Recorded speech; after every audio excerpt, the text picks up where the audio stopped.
Good morning, everybody. You know, I just like to talk the real truth. So, the real truth about our southern border is people are coming across in droves. And it's not only Mexicans that just want to come here and make a good life. And like I always say, anybody can come here, just come here legally. Like I said, I grew up with a bunch of Mexicans, and their parents came here legally. Then they worked hard, and a lot of them are now citizens and own businesses and different things like that. But we've got terrorists coming to the southern border. This started way back in the Obama administration. If you remember the buses and loads of people that were coming across way back when, these people that are coming across the border are not coming to make a great life for themselves. Most of them are, but the percentage of, I would say, 20 to 40% are coming to harm us.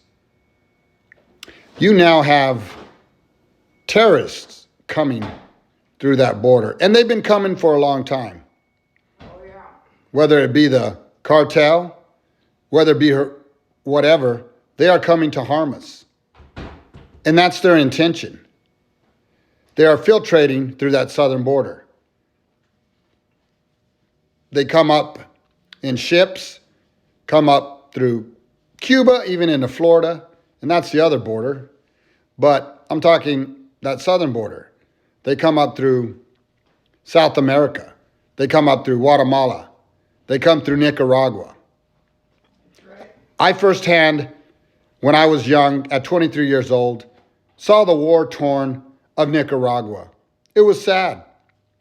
You could see where people used to live and work. I believe Managua, Nicaragua, was a beautiful city until war tore it up. And that's exactly what's happening in Mexico right now.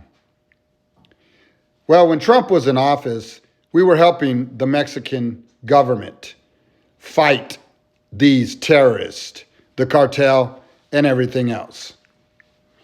And that's what needs to happen again.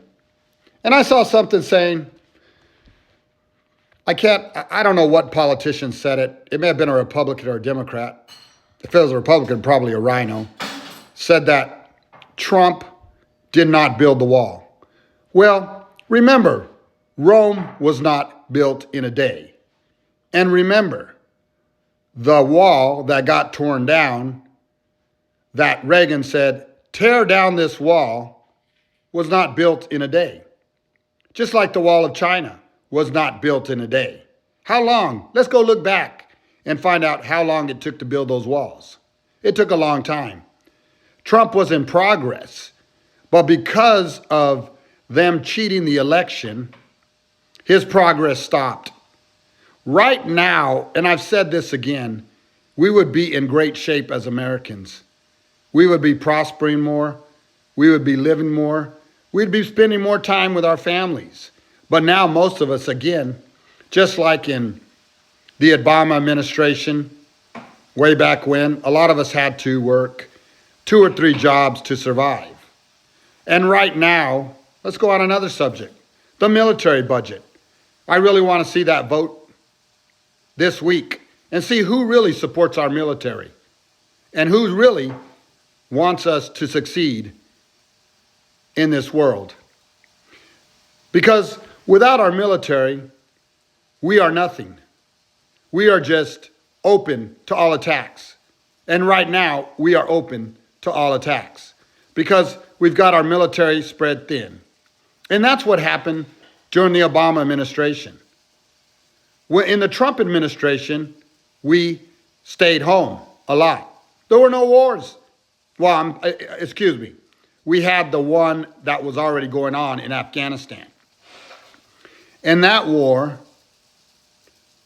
I don't understand why we went there in the first place, or why we went to Iraq. There's a lot of things behind it, but we won't go into that. But during Trump's administration, we had peace. There was not one war started. And if you look back, Didn't believe in war. that's right. My mom here on earth right now that adopted me, she's a wonderful woman.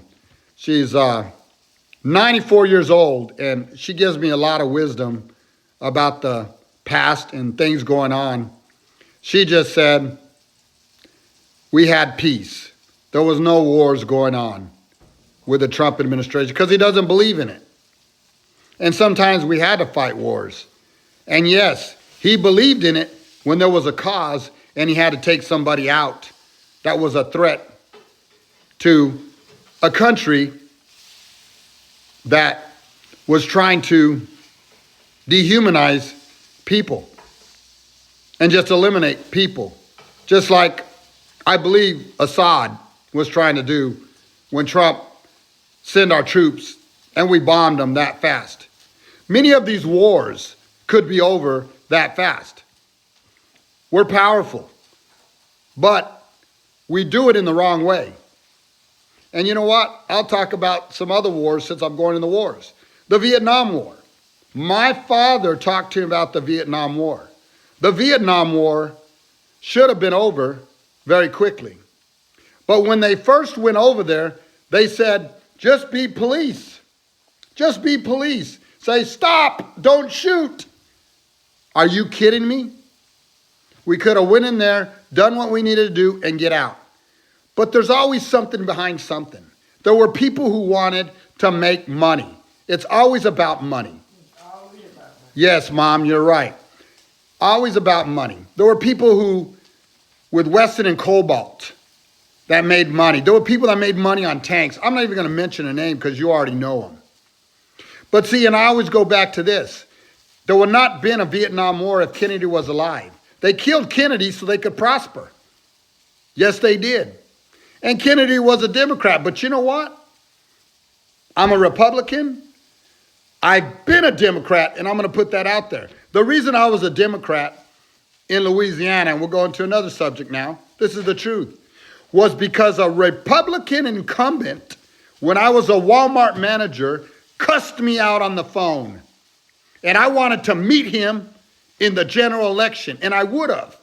If the ex-governor of Louisiana would have thrown $500,000 behind his brother-in-law that was a preacher and didn't have much sense, really, I thought. I mean, he was a good guy.